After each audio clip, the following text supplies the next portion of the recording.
On a cold night in 1964, in a quiet neighborhood in Queens, New York, a young woman named Kitty Genovese was attacked outside her apartment building.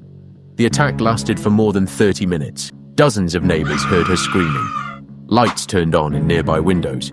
People looked out, and almost nobody called the police until it was already too late. When the story broke, the question everyone asked was the same.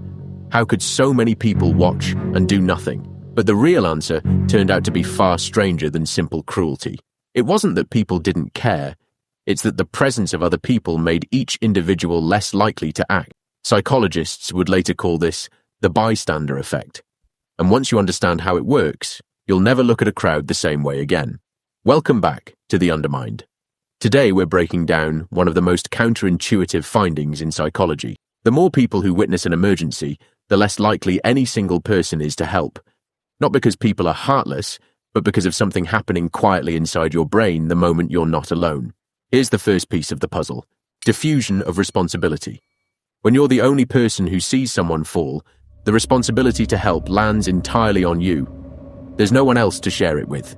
But the moment there are 10 people standing around, that same responsibility gets split 10 ways in your mind. You assume someone else will step in, probably someone more qualified, someone closer, someone already moving. The result is that everyone thinks someone else has got this.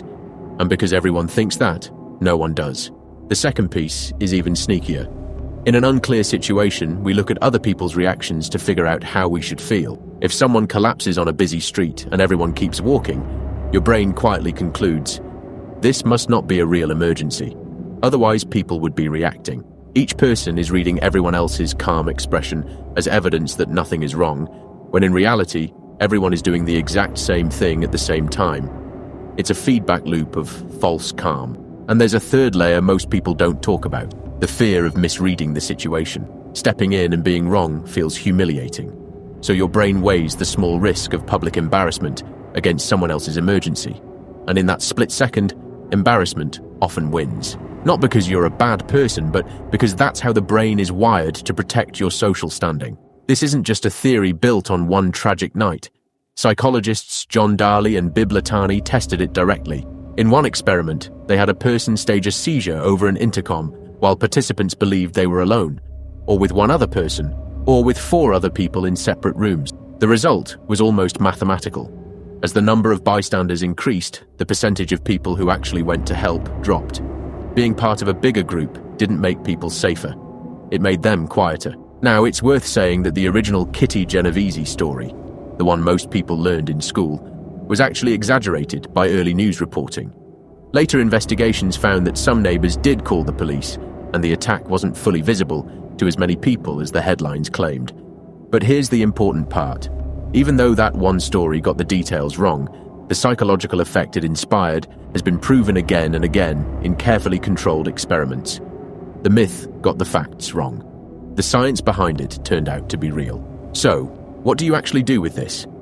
2 things. If you ever need help in public, don't shout, "Somebody help me." Point at one specific person and say their description out loud, like, "You, in the blue jacket, call an ambulance." That single act removes the diffusion of responsibility instantly, because now there's no one else to pass it to. And if you're ever standing in a crowd watching something uncertain unfold, remember that everyone else might be waiting for the exact same reason you are. Sometimes being the first person to move is the only thing that breaks the silence. If this changed the way you think about crowds, hit subscribe. We're going to keep digging into the psychology hiding behind everyday moments, one video at a time. See you in the next one.